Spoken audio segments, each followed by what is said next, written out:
Part 4, Transmutation of Sex Energy. In the preceding section of this book we have considered the more commonly and better known secondary or derivative attributes and characteristics of sex. Therein, you have perceived that sex energy is directed by nature not alone along the channels of the primary activities of sex concerned directly with the performance of the sexual functions and with the processes of the physical generation and development of the offspring, but also along certain special channels which are concerned with the evolution and maintenance of certain special physical, mental, and emotional characteristics of the living forms, which special characteristics would not have been developed, and would not be maintained, were the sex energy inoperative. In the present section you are asked to consider an additional, and very important, derivative manifestation of sex energy, one in which the general physical, mental, and emotional nature of the individual, apart from its employment in purely sexual activities,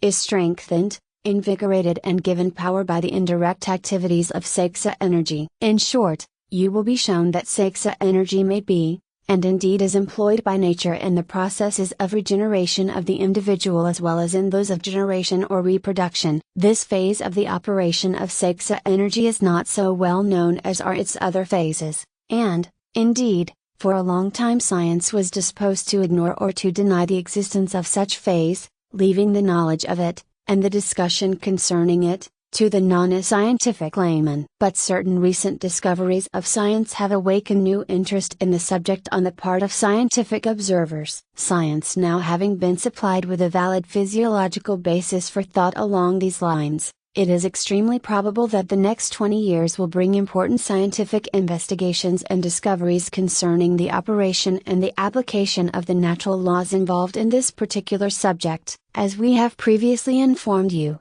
the esoteric philosophers and arcane schools of the ancient world recognized the presence and the operation of these natural laws of regeneration, and made the study of them an important branch of their work and teaching. But here, as in other branches of knowledge, these ancient thinkers did not direct their thought along what are now known as scientific lines. Instead, they were in the habit of explaining all known facts by reference to occult causes, often supernatural causes. They were right concerning their facts, but their inductive reasoning was weakened by their habit of taking it for granted that causes were to be found only in the realms of the supernatural and not in nature herself. The modern scientific mind, on the contrary, seeks ever to find a natural cause for all effects and activities perceived to exist in the natural world. Accordingly, these ancient thinkers usually attributed both generation and regeneration to occult forces, or supernatural powers. They regarded sex energy as a divine principle in many cases, or else as a reflection of the secret creative energy which they held to exist apart from the world though acting upon it. Modern science, on the contrary, regards the sex energy merely as a phase of the manifestation of that infinite and eternal energy from which all things proceed, and which is found present and operative in all natural processes. Modern science finds in nature all that the ancients were accustomed to regard as supernatural, i.e., over and above nature. It holds that whatever is natural, that whatever is possible of human knowledge, or in human experience, is natural, and that even where causes are as yet unknown they must be assumed to be in nature and not outside of it. The ancients knew little or nothing about the actual physiological processes of generation as these are known to modern science. They regarded generation and reproduction as caused by the union and mingling of two occult forces which abode in the beings of male and female creatures. Modern science, in its branch known as physiology, on the contrary, knows that generation or reproduction is caused by the union of the reproductive cells of the parent creatures, the sperm cells and the cells of the ova or egg. The microscope has revealed the character and the appearance of the spermatozoa and the ova, and the physical and physiological processes of reproduction and generation are definitely known and taught. Life itself, it is true, lies beyond the microscope or the dissecting a knife, but science at least is able to tell just how life works in these processes. In the same way, the ancients believed that regeneration or the transmutation of sex energy was caused by a direction of the occult forces of generation along new channels. Modern science, however, whenever it has investigated the subject at all, has held that this regeneration or transmutation of sex energy proceeds along the strict lines of physiological process. It holds that the sex glands of the male and female secrete certain elements which make for the invigoration of the mental and physical nature of the man or woman, just as do certain other glands of the body secrete certain elements which produce decided and marked effects upon the mind and body of the individual in whose body they exist and are active. Such special secretion of the sex glands being admitted or assumed as possible, science finds no difficulty whatsoever in explaining the effects of regeneration or transmutation of sex energy. Even before the recent scientific discoveries of the effects resulting from the transplantation of the sex glands into the bodies of the lower animals, and in a few instances into the bodies of human beings, there have been modern thinkers and writers upon the subject who have held that the sex glands are capable of such secretion of a regenerative element, and that in every individual the processes of regeneration are operative to at least some extent, and that by the proper methods of application the secretion of these regenerative elements will be increased, and may be deliberately directed to the mental and physical processes of the individual. Such a conception is usually found to lie at the base of the teaching of certain modern schools of thought which advocate chastity, continence and sexual temperance on the part of their followers. Thus, you see, these modern thinkers are really marching abreast with the ancient thinkers along the same lines so far as the facts of the case are concerned. Though the ancients explained these facts by the theory of occult forces, or supernatural powers operative in the natural world, while the modern thinkers explain the same facts by the accepted laws of physiological process, there is a common agreement upon the facts of the case so far as the effects and phenomena are concerned. The effects are agreed upon as true, valid and existing, in both cases, though the causes assumed to account for the effects are quite different, at least on the surface of thought. The following quotations from writers on this subject during the past 25 years, or thereabouts, will serve to illustrate how the current of modern thought has been running in this direction even before the recent discoveries concerning the internal secretions of the other glands of the body, and of the transplantation of the sex glands,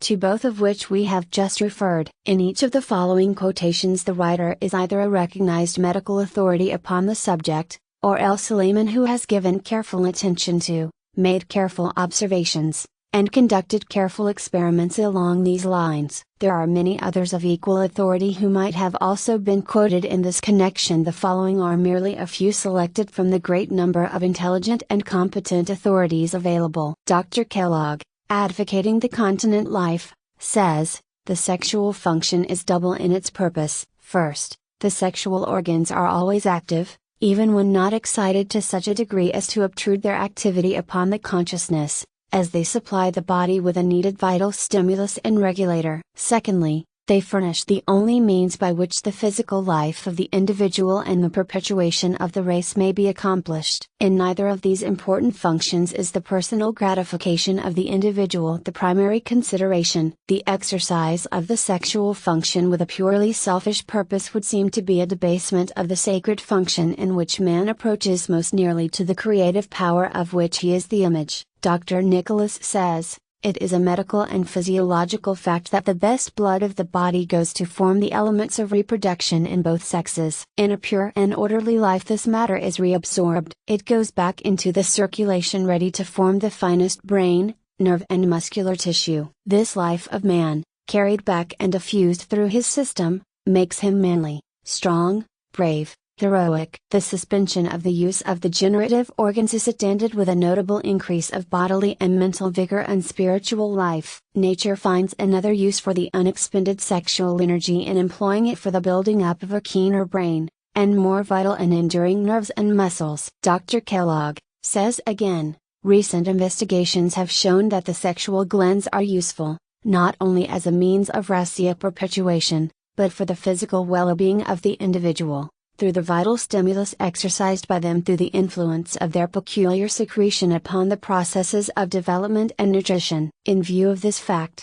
it is evident that, so far as the individual is concerned, physical benefit is to be looked for, not in the loss of the secretion of the sexual glands, but in its retention and appropriation. In other words, reproduction is accomplished at the sacrifice of individual interests, a law which prevails throughout the whole organic world. being, in some instances, so pronounced that the development of progeny is accomplished only through the death of one or more parents. These discoveries afford thoroughly satisfactory and scientific explanations of two facts which heretofore have rested solely upon a basis of observation and experience, viz., 1. That continence is favorable to physical vigor, 2. That sexual intemperance is productive of exhaustion and ability to a most extraordinary degree. Professor Acton says, physiologically considered, it is not a fact that the power of secretion is annihilated in well-formed adults leading a healthy life, and yet remaining continent. No continent man need be deterred by the apocryphal fear of atrophy from leading a chaste life. It is a device of the unchaste, a lame excuse for their own incontinence, unfounded on any physiological law. I may state that, after many years' experience, I have never seen an instance of atrophy of the generative organs from this cause. I have, it is true, met the complaint, but in what classes of cases does it occur? It arises, in all instances, from the exactly opposite cause, abuse. Professor Newton says, it is important to know that there are other uses for the procreative element than the generation of physical offspring, and far better uses than its waste in momentary pleasure. It may, indeed, be better wasted than employed in imposing unwelcome burdens upon toiling and outraged women. But there should be no waste. This element, when retained in the system, may be coined into new thoughts, perhaps new inventions, grand conceptions of the true, the beautiful, the useful, or into fresh emotions of joy, and impulses of kindness and blessing to all around. This is, in fact, but another department of procreation. It is the procreation of thoughts, ideas, feelings of goodwill, intuitions of truth, that is, it is the procreation on the mental and spiritual planes, instead of on the physical plane. It is really just as really a part of the generative function as is the begetting of physical offspring. It is by far the greater part, for physical procreation can ordinarily be participated in but seldom, while mental and spiritual procreation may and should go on through all our earthly lives, yea, through all our immortal existence. Dr. Stockholm says, physicists have demonstrated with incontrovertible facts that it is eminently healthy to conserve the vital principle. The seminal secretion has a wonderfully eminent value and, if retained, is absorbed into the system and adds enormously to man's magnetic, mental, and spiritual force. In ordinary married life this force is constantly being wasted. Other things being equal, the man who wisely conserves is improved in concentrated mental and physical power and effectiveness. Like a Daniel amid his companions, he builds, and constructs, he is the organizer and executive head of industries, he is the orator and the inventor. He is the leader of great movements, because his power is drawn from an inexhaustible storage battery. Although woman has not the sperm to conserve, yet equally with man she has the thrilling potency of sex, that, when well directed, heals sensitive nerves, vitalizes the blood, and restores tissue. Dr. Ptolemy says, continence, if long continued, has been claimed to be the cause of impotence. But there is no valid reason for this belief. To prove the harmfulness of continence, an analogue is brought forward between the atrophy of a muscle in enforced idleness and the injury to the sex organs in enforced abstinence. But the proof is somewhat feeble. The essential organs of generation are not muscles, but glands, and who has ever heard of a deer gland atrophying for want of crying? The instinct of generation has been compared with the instinct of hunger and thirst,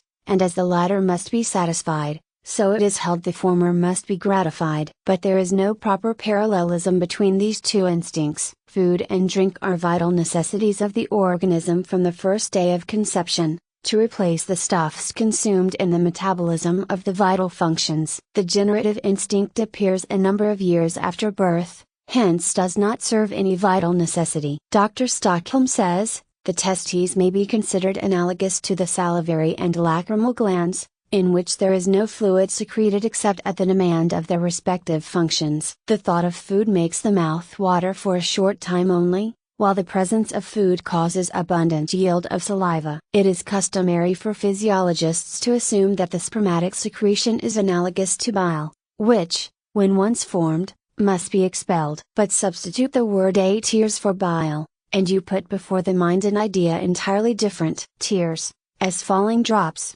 are not essential to life and health. A man may be in perfect health and not cry once in 5 or 50 years. The lacrimal fluid is ever present, but in such small quantities that it is unnoticed. Where are the tears while they remain unshed? They are ever ready, waiting to spring forth when there is an adequate cause, but they do not accumulate and distress the man because they are not shed daily, weekly or monthly. The component elements of the tears are prepared in the system, they are on hand, passing through the circulation, ready to mix and flow whenever they are needed. But if they mix, accumulate, and flow without adequate cause, there is a disease of the lacrimal glands. While there are no exact analogies in the body, yet the tears and the spermatic fluids are much more closely analogous in their normal manner of secretion and use than are the bile and the semen. Neither flow of tears nor of semen is essential to life or health. Both are largely under the control of the imagination, the emotions, the will, and the flow of either is liable to be arrested in a moment of sudden mental action. The mammary gland is an apt illustration of the law of supply and demand. In its anatomical construction and physiological function is it not analogous to the seta-producing gland of the male? No one has ever hinted that it is essential for health that the natural lacteal fluid of the mammary gland must be continually or frequently secreted or expelled. It is not considered a physical necessity or a demand of nature. Indeed,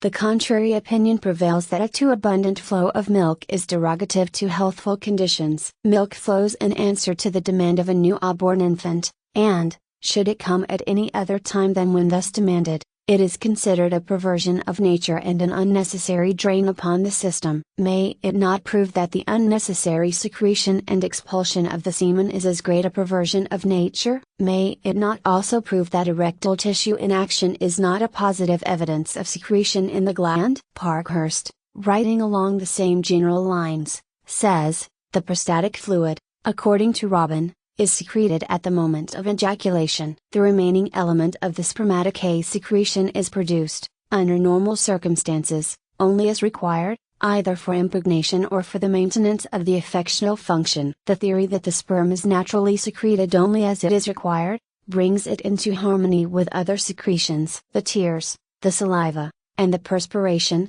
are always required in small quantities, and the secretion is continuous. But if required in large quantities, the secretion becomes great almost instantly. The mother's milk is chiefly secreted just as it is required for the infant, and when not required the secretion entirely ceases, yet it recommences the moment the birth of another child makes it necessary. A man accustomed to abstinence will not suffer from any accumulation of secretions, while a man whose absorbing glands have never had trouble to take up the secretions, will be in trouble just as a dairy cow which has not been milked will be in trouble, though if running wild she would never have any necessity for milking. A broken bar. The objection that man needs physical relief from a continuous secretion, is answered by the admitted fact that men, not deficient in sexual vigor, lie for months, and probably for years, in strict abstinence, without the physical inconvenience such as is often complained of by men who happen to be deprived of their accustomed indulgence for a week or two at a time. An anonymous writer on the subject of sex polarity, the identity of whom, however, is known to the present writers, several of years ago, said, "Nature devotes a great amount of energy to the task of reproducing living forms. Many of the lower forms of life seem to live merely for the purpose of reproducing life, of passing along the flame of life from torch to torch. Nature's reproductive energies are highly concentrated, and are wonderfully potent. The amount of creative energy concentrated and compressed into the mustard seed is equal to that diffused over a whole large plant. In fact, the essence of the entire creative energy which is to serve the plant for its lifetime must be stored up within the seed itself,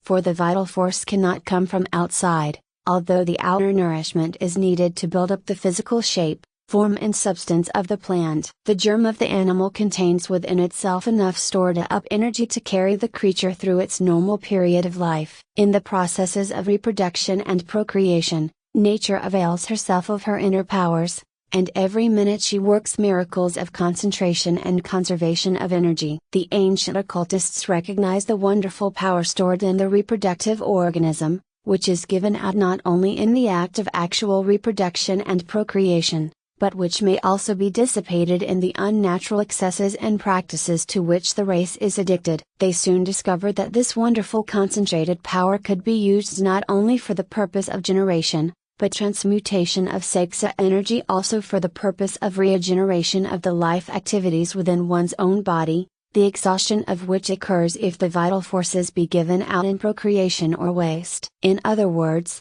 that the wonderfully concentrated forces of the sexual functions, if not otherwise used or dissipated, might be used by the individual himself or herself in re-energizing, recharging, or regenerating the vital powers within his or her own organism. This was one of the reasons that continence was enjoined as a duty upon the members of the ancient esoteric and occult brotherhoods and sisterhoods. Outside of the list of the occult brotherhoods, all of whose staunch members were strictly continent, history gives us a long list of eminent men who followed the practice of continence, which indicates the correctness of the old occult teachings of generation. Newton, Kant, Pascal, Michelangelo, Plato, and many other eminent men were strictly continent. All the great occultists and mystics of ancient times observed strict continence. The Greek athletes training for the great Olympic Games were required to observe strict continence, the experience of the trainers being that by following this course the athletes were able to conserve their strength and vigor much better than otherwise. The prize fighters of today are compelled by their trainers and backers to observe strict continence during the period of training for the combat. Many of the former 8 champions who went to pieces suddenly, owed their downfall to a violation of this rule. Dr. Henderson, reporting his experience among men subjected to great strain in tropical countries, said, "I have seen many suffer severely, destroying their strength, health, and happiness, and life, by following the promptings of their unbridled passions. Need I say that I have never seen a man suffer from keeping himself pure?" Dr. Talmy says, "The conventional view that incontinence in men is a necessary condition of health must be corrected. Instead of the popular fallacy that a young man is physically the worse for a clean moral life, the entire weight of the world's foremost medical scholars is unreservedly of the opinion that he is physically better for it. It is recognized by the highest authorities that continence is perfectly compatible with the most perfect health. Chastity, properly understood, is health that never does harm to mind or body. It is the consensus of the opinions of the great medical thinkers that it is not prejudicial to the health of man to keep his body clean." Dr. Armitage says, "A writer has said, a chastity, yes, even continence, is the prime necessity of the successful athlete."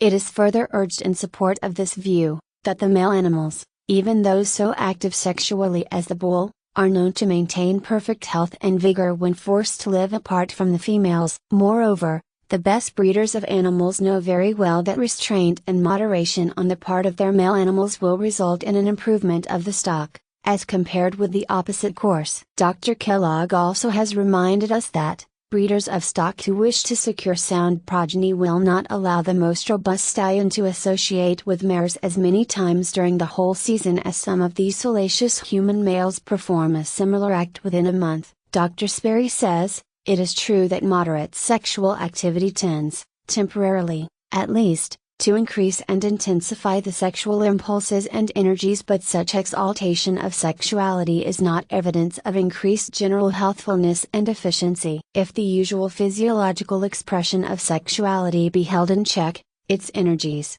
which most easily, it is true, seek expression in sexual lines, are transferred to the other departments, to which they contribute largely in the life and power of each, and in the material addition of general vigor. The force then becomes creative, or productive, in other lines. In other words, sexuality, if it be denied the reproductive expression, and provided that it also be kept from artificial excitation, seems to develop a sort of dynamic force or energy, which the nutritive, the motor, and the relational departments can use to their individual and collective advantage. On the other hand, those who unnaturally or excessively expend along sexual lines what may seem to them to be exclusively sexual energy, available only for sexual expression, thereby deprive the system at large of what might have become general stimulation and vitality. Indeed, the sexual department of a continent adult seems to be a sort of storage battery of vitality, a veritable reservoir for surplus energy.